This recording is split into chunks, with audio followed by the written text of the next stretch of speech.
ఇప్పటి వరకు 6 హత్యలు జరిగాయి, మరో 4 జరగబోతున్నాయి అంటున్నారు. పోలీసులు ఈ విషయంలో ఏం చేయలేకపోతున్నారని బయట మాట్లాడుకుంటున్నారు.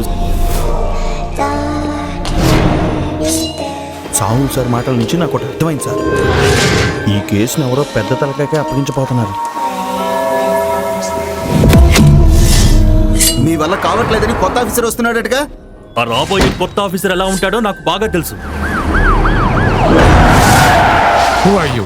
Derek Abraham, my most effective man.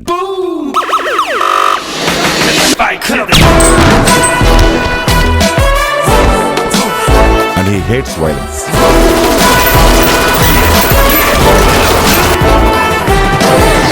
ఆ కిల్లర్ 10 మందిని చంపి తీరుతానని ఏదో పిచ్చి లెక్కలు రాసుకున్నాడు సార్. పిచ్చి వాళ్ళు మాట్లాడే మాటలు సార్ ఇవి. ప్రాణాలు తీయకుండా వేటాడేవాడికి వాడు చేసేది కరెక్ట్. వేటాడే జంతువు తప్పు కూడా ఏముండదు. ఇందులో ఏదో ఒకటి నేను కావాలి. వేటంటే వేట.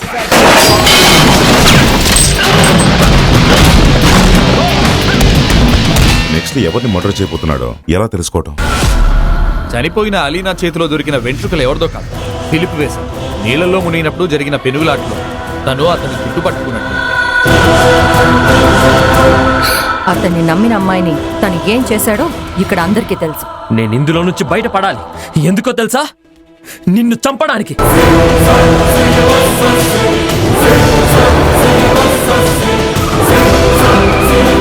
కాల్చాల్సింది మనసుతోనో మైండ్తోనో కాదు, గన్నుతో.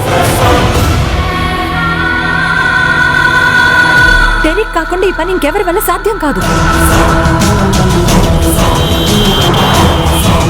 వాడు కేవలం వాడి గురించి ఆలోచిస్తాడు.